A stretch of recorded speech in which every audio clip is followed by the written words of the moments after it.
Saudações a todos. Neste vídeo nós vamos tratar de algumas questões específicas, questões procedimentais específicas relacionadas à recuperação judicial. Questões estas que estão com seu regramento previsto entre os artigos 64 e 68 da Lei 11.101. A primeira delas diz respeito ao afastamento dos administradores do devedor durante a recuperação judicial. Na verdade, esse afastamento ele é a exceção, ele é excepcional, porque a regra, segundo o artigo 64, é que os administradores continuem administrando a empresa, continue à frente da administração do devedor durante a recuperação judicial. E somente diante de algumas excepcionalidades é que eles poderão, então, ser afastados da gestão da empresa. Quais são, então, estas hipóteses excepcionais que vão permitir o afastamento do administrador? Elas estão previstas dos incisos 1 ao 6 do artigo 64 da lei. Então vamos a elas. Primeiro, eu vou fazendo a enumeração e alguns comentários considerados mais relevantes. Primeiro, se o administrador sofrer condenação criminal com trânsito em julgado por crime cometido em recuperação judicial ou falência anterior. Então, por crime falencial ou recuperacional, dentre aqueles que estão tipificados entre o artigo 168 e 178 da Lei 11.101, se ele sofrer condenação criminal com trânsito em julgado por crime cometido, crime desta natureza, cometido em recuperação judicial ou em falência anterior. Também a mesma coisa, sempre com condenação criminal e com trânsito em julgado, por crime contra o patrimônio, que estão previstos entre o artigo 155 e 180 do Código Penal, também por crime contra a economia popular, que estão previstos no artigo 2º ao 4º da Lei 1521, de 1951, e ainda crimes contra a ordem econômica, que estão previstos no artigo 1º da Lei 11.176 de 1991. Então, condenação criminal com trânsito em julgado por qualquer destes crimes aqui mencionados. Outra hipótese de afastamento é se houver indícios veementes da prática de crimes recuperacionais ou falimentares, do artigo 168 a 178, na recuperação judicial atual. Então, neste caso, se for em recuperação judicial ou em falência anterior, tem que ter a condenação criminal transitada em julgado. Mas se for na recuperação judicial atual, basta que haja indícios veementes de crimes tipificados entre o artigo 168 e 178 da Lei 11.101, que já é também possível o afastamento.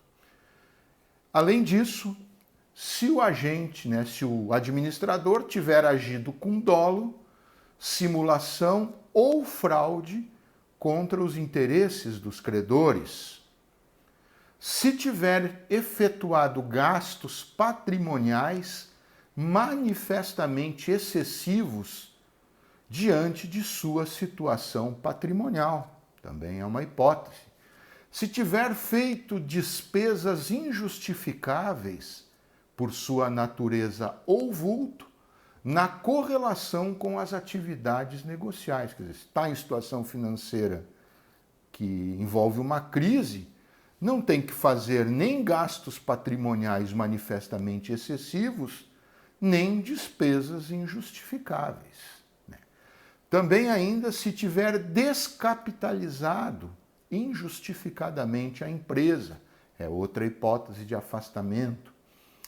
Ou ainda se ele tiver realizado operações prejudiciais ao funcionamento regular da empresa, operações que tenham prejudicado a empresa, independentemente de ser dolosa ou culposa essa operação ou essas operações, ou até mesmo que não envolvam alguma responsabilidade subjetiva, mas que tenham prejudicado o funcionamento da empresa. Então, também pode ser afastado por isso.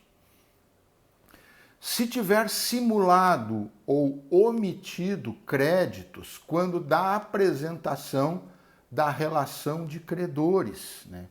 Sabe-se que o devedor tem que apresentar a relação de credores e se nessa relação apresentada, se ele tiver simulado créditos ou omitido créditos que deveriam ali constar ou que não deveriam no caso de simulação e tiver então procedido a essa simulação ou a essa omissão de créditos. Simulado créditos que não deveriam estar ou omitido créditos que deveriam ali estar, também pode ser afastado por isso da gestão da empresa. Ainda outra possibilidade de afastamento, se o administrador se negar a prestar informações ao administrador judicial ou ao comitê de credores, e aqui, eventualmente, também ao próprio Ministério Público na sua condição de fiscal da ordem jurídica, como sabemos. E ainda uma última possibilidade de afastamento, se o afastamento do administrador estiver previsto no plano de recuperação judicial. Então, todas estas possibilidades de afastamento, elas estão reportadas entre o inciso 1 e o inciso 6 do artigo 64 da Lei de Recuperação e Falência. Se houver o afastamento, como nós falamos, o afastamento ele não é a regra, ele é a exceção.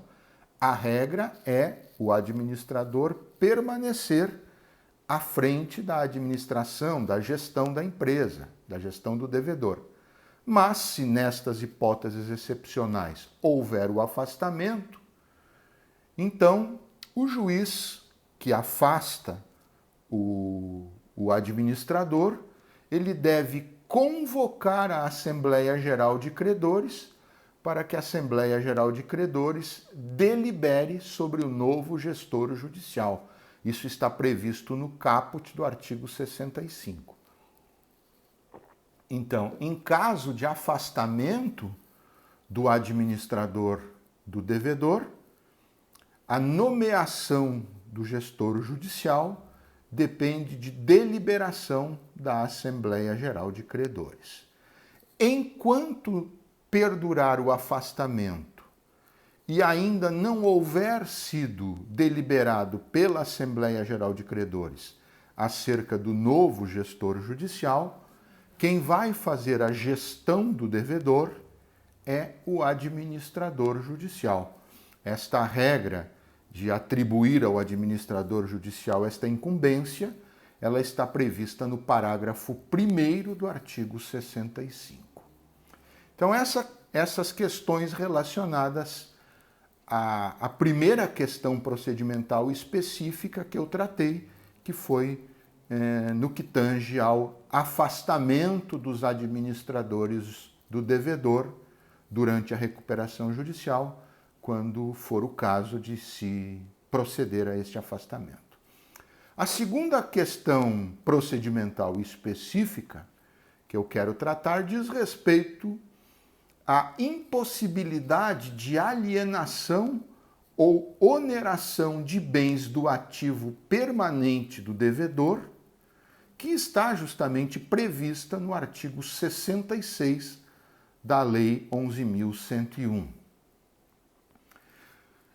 Está ali determinado que Após a distribuição do pedido de recuperação judicial, o devedor então fica impossibilitado de alienar ou de onerar bens do seu ativo permanente. Então, todo ativo permanente do devedor, por exemplo, o imobilizado, vai ficar impossibilitado de ser alienado ou onerado, de qualquer forma, como regra. Essa impossibilidade de alienação ou de oneração de bens integrantes do ativo permanente, artigo 66, ela é a regra, mas ela comporta as seguintes exceções. A primeira exceção a esta regra, em relação a bens do ativo permanente que tenham sido relacionados no plano de recuperação judicial justamente para serem alienados ou onerados como forma de recapitalizar a empresa. Então, neste caso, se constar esta alienação no plano ou se constar a oneração no plano, então, e o plano tiver sido, evidentemente, aprovado, a aprovação, a concessão da recuperação judicial, tiver sido dada chancelando esta alienação ou esta oneração, então, aí, evidentemente, isso é uma exceção à regra da impossibilidade de alienação ou de oneração constante no artigo 66. E a segunda exceção é para aquelas hipóteses em que o juiz autorizar a alienação ou a oneração, desde que, primeiro, o comitê de credores seja previamente ouvido, e aí eu acrescento que também deve ser ouvido o Ministério Público na condição de fiscal da ordem jurídica. Então, a oitiva prévia do comitê de credores e do Ministério Público, e ainda que o juiz entenda que esta alienação ou oneração seja de evidente utilidade para a recuperação judicial.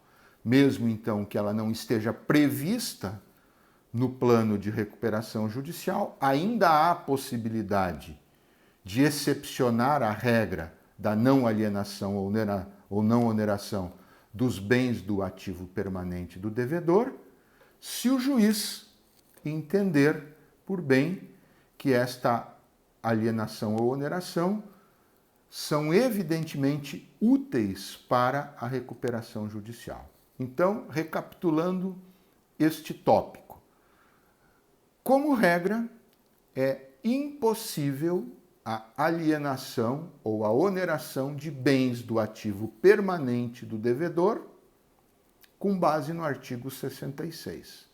Porém, esta regra ela é excepcionada quando a alienação ou a oneração desses bens tiver sido prevista e aprovada no plano de recuperação judicial, ou quando, mesmo não tendo esta previsão no plano, o juiz entender que a alienação ou a oneração são de evidente utilidade para a recuperação judicial, para isso, ouvindo previamente o Comitê de Credores e, entendemos nós, também o Ministério Público, porque o Ministério Público é sempre o fiscal da ordem jurídica.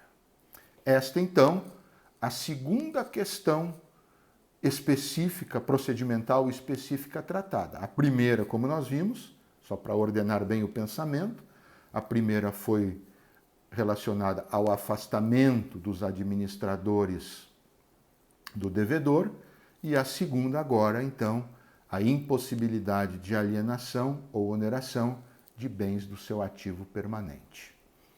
Algumas outras questões adicionais relativas a créditos durante a recuperação judicial. Um primeiro ponto bastante importante. Os créditos contraídos durante a recuperação judicial, quer dizer, aqueles créditos novos que são contraídos depois de ingressado o pedido de recuperação judicial, nós sabemos que a recuperação judicial ela gera efeitos em relação a créditos existentes na data do pedido. Então, em relação a créditos novos que são contraídos a partir da data do pedido, eles vão ser sempre créditos extraconcursais decorrentes daquilo que diz o artigo 67 da lei recuperacional. Os créditos decorrentes de obrigações contraídas pelo devedor durante a recuperação judicial serão considerados extraconcursais na hipótese de decretação de falência, regra do artigo 67. Uma outra questão importante está no parágrafo único do artigo 67. Essa questão da extraconcursalidade dos créditos posteriores ao pedido de recuperação judicial está prevista no caput. No parágrafo único, nós também temos uma outra questão importante que diz respeito aos créditos quirografários que continuam o fornecimento durante a recuperação judicial.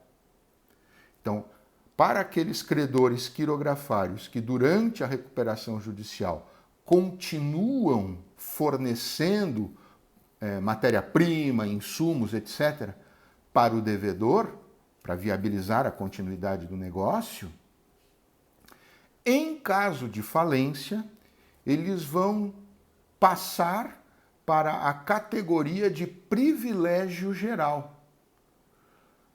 Porém, essa mudança, de quirografário para crédito com privilégio geral, essa mudança de categoria ela se dá apenas naquele limite do fornecimento durante a recuperação judicial. Então, não é todo crédito, aquela parte anterior à recuperação judicial, ela continua, em caso de falência, como quirografária.